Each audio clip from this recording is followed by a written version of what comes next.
การที่ช่วยเหลือสามหนุ่มนี่ก็ทางบวชสิขอออกมาเว้านำ FC เพื่อให้ FC เข้าใจเนาะและก็ขอบคุณทาง FC ที่เป็นห่วงและคอมเมนต์ให้กำลังใจพี่น้อยก็คือเรื่องของเรื่องเนาะการเข้าไปเฮาก็อยากไปเบิ่งพฤติกรรมของสามหนุ่มว่าเขากินอยู่จังไดเฮาซื้อเข้าไปเนาะเพราะว่าผู้หลักผู้ใหญ่เพิ่นที่ให้เฮาเป็นสะพานบุญเพิ่นก็อยากเบิ่งว่าเขากินอยู่จังไดนะพี่น้องแต่ว่าจากนี้ต่อไปบาดนี้พี่น้องเอ้ยทางเบาวัดก็สิได้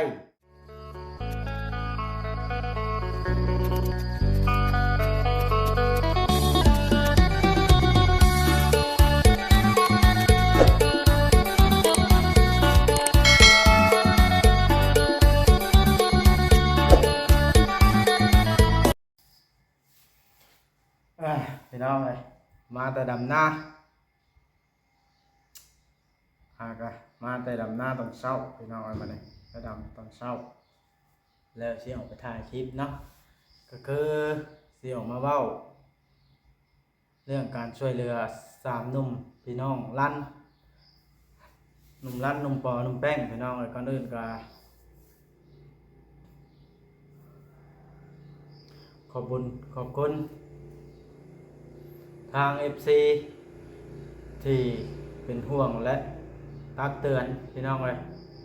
คอยแนะนำทิศทางเนาะพี่น้องสิมาเว้าให้ FC พี่น้องฟังในคลิปนี้เลยก็แล้วกันพี่น้องเลยสบายดีพี่น้อง FC เบิดทุกคนก่อนอื่นกันนะพี่น้องเลยที่เขามาเบิ่งมาชมทางช่อง YouTube ของบาวบอสกันยินดีต้อนรับเบิดทุกคนนั่นแหละพี่น้องเลยเนาะพี่น้องเลยก็คือเรื่องของเรื่องเนาะก็มันมีอยู่ว่า ที่บอบอสเข้าไปก็คือผู้ใหญ่เพิ่นเนาะเพิ่นได้งานจะส่งเงินมาให้บอบอสเนี่ยไปช่วยเหลือสามหนุ่มนั้นและเพิ่นอยากให้ทางเฮาไปติดตามเบิ่งหลักๆแล้วเนาะไปติดตามเบิ่งว่าเป็นจังไดและซื้อแนวอยู่แนวกินไปให้กับเจ้าอยากเบิ่งว่ากับเจ้าสิปรับเปลี่ยนเป็นคนดีบ่จังซี่นะในเมื่อมีผู้ชดช่วยในเมื่อบ่แม่นพ่อแม่นแม่เขาก็ยังคิดจะช่วยนะเขาสิคิดได้แบบนี้อะไรประมาณนี้แหละพี่น้อง แต่ว่าก็คือเห็นนั่นแหละพี่น้องบ่มีหยังดีขึ้นเลยตอนนั้นแฮงเต็กเอาเงินให้100,000เมาบ่ลุกเลยและแล้วบัดนี้เฮาก็ซื้อข้าวเข้าไปให้1กระสอบเนาะเมื่อซื้อนั้นแล้วว่าสิเข้าไปเบิ่งเขาบาดนี้พี่น้องเพราะว่าทางเฮาติดตามพฤติกรรมและเบิ่งการเป็นอยู่ของกระเจ้านะเข้าไปแล้วไปเฮือนไอ้ตีก่อนนะเพราะว่าทางเฮานี่บ่กล้าเข้าไปบ่กล้าเข้าเฮือนเขาตรงๆไปแล้วทางไอ้ตีทางน้องแม็กก็บ่อยู่และพอดีว่าเบาเลิงผู้ที่อยู่หม้องนั้นเราก็ได้ไปพูดคุยกับเบาเลิงและพอดีว่าเห็นเหตุการณ์กำลังดมกล่าวนี่น้อยเมาบอกว่าก็รู้สึกได้เลยว่าน่ากลัวพี่น้อง ขอบคุณ FC จังใดกะที่เป็นห่วงเนาะจากนี้ต่อไปเฮาก็สิยกเลิกในการช่วยเหลือของสามหนุ่มนี้ทางเฮาก็ได้คุยกับผู้หลักผู้ใหญ่เพิ่นแล้วคุยกับ FC แล้วที่สนับสนุนช่องที่เบิ่งพี่น้อยขอความคิดเห็นแล้วว่ามันบ่เป็นตาช่วยเฮาก็สิจ้างนี่ต่อไปเฮาสิบ่ช่วยมีแต่ว่าเฮาก็บ่ได้บอกว่าสิบ่ตามเบิ่งเขาได้เฮาก็นานๆทีเฮาก็ยังสิไปเบิ่งเป็นหยังจังบ่แม่นดอกว่าไปเฮือนเขาก็เฮาสิไปติดตามเอื้อยตีและไปช่วยเหลือเอื้อยตีว่าสามหนุ่มนั้น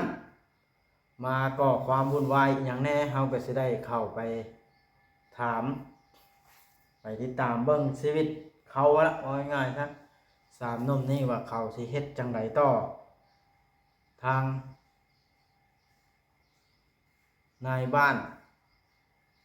ของเพิ่นว่าเพิ่นสิเฮ็ดหยังแน่นะกับสามหนุ่มนั้นเพราะว่าทางสามหนุ่มนั้นนี่ทางพ่อแม่เพิ่นก็ได้วางมือแล้วพี่น้องเอ้ยแบบว่าอยากกินอยู่ไสอยู่จังไดก็บ่สนใจแล้วก็คือตัดห่างปล่อยวัดแล้วนะพี่น้องเอ้ยแรกๆเฮาก็คิดว่าสิไปช่วยเหลือเยียวยาอบรมเอาแหละเนาะคน สิหลายคนขนาดพี่น้องเอ้ยเบิ่งหน้าตาของสามหนุ่มนั้นน่ะบ่ได้มีบ่อนขี้ร้ายมีแต่ผู้หน้าตาดีเบิดสามหนุ่มคนหุ่นห้อยได้แบบ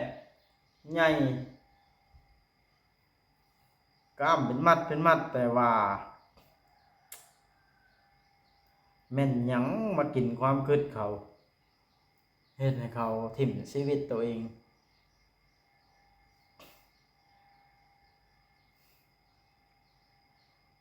นักใจก็เห็นแล้วพี่น้องเลยเชื่อว่า FC หลายๆท่านที่เขามาเบิ่งมาชมคลิปเนาะได้เบิ่งเคสนี้แล้วอาจสิหดหู่หัวใจหรือว่ารู้สึก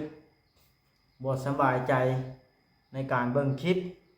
เพราะว่ามันเป็นการคลิปที่เราหวาดระแวงอยู่ตลอดเวลาพี่น้องเอ้ยเป็นหยังจังเป็นแบบนั้นบ่วัดก็บ่เข้าใจคือกันได้พี่น้องเอ้ย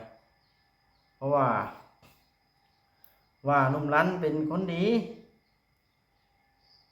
และแล้วพอซ้ำนั้น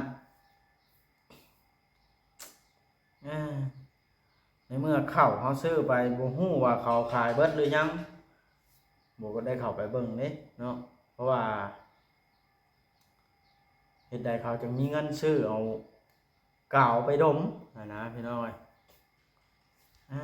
แต่แล้วในเมื่อเป็นแบบนี้นี่ผู้ที่เดือดร้อนที่สุดก็คือทางเอื้อยตีเพิ่นพุ่นพี่น้องเอ้ยผู้ที่นั้นผู้ที่เป็นตาอีต้นก็ได้ทุกข์ยาก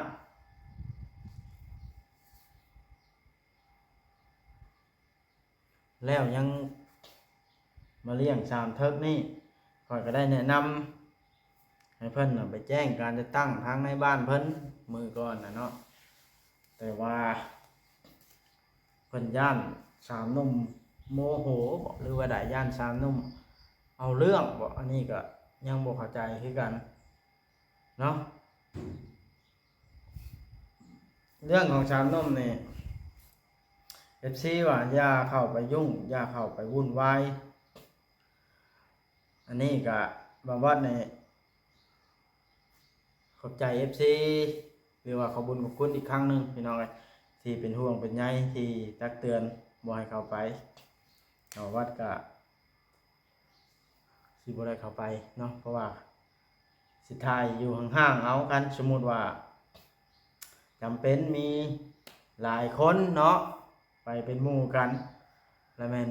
เข้าไปอยู่พี่น้องเข้าไปเบิ่งการใช้ชีวิตของเขาดำรงกันไปแบบใดนะเมื่อเป็นแบบนี้แล้วเนาะพี่น้อง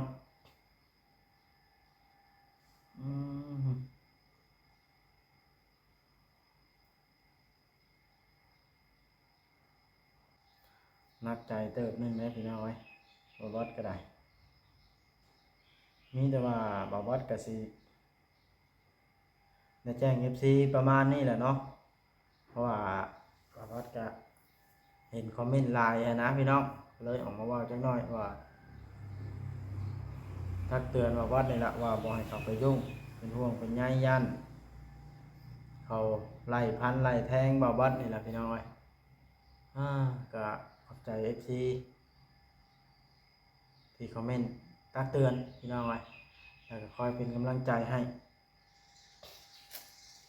ของทางหมู่บ้านเองสิได้ไปถ่ายคลิปแล้วบาดพี่น้องไปทำการทำงานแล้วแต่ว่าลงดำหน้าแล้วพี่น้องแต่ว่าก็เอาก็ไปหาถ่ายคลิปหาเงินหาคำบ่ได้ดำน้ำเมียดำแต่ตอนเช้าตื่นตอนเช้าแล้วออกไปแต่ตอนเช้าสายจังหน่อยแล้วเฮาก็เข้ามาดำกันแล้วให้1 2ให้แบบนี้นะกับมาไปถ่ายคลิปแบบนี้แหละพี่น้องเลยโอเคพี่น้องคลิปนี้ก็ได้ขอจบคลิปลงซ้ำนี้แล้วเนาะจังใดก็ขอให้ทุกท่านดูดีมีแห้งเด้อความเจ็บจะได้ความไข่ก็มีเนาะบ๊ายบายคลิปหน้าพบกันใหม่สบายดี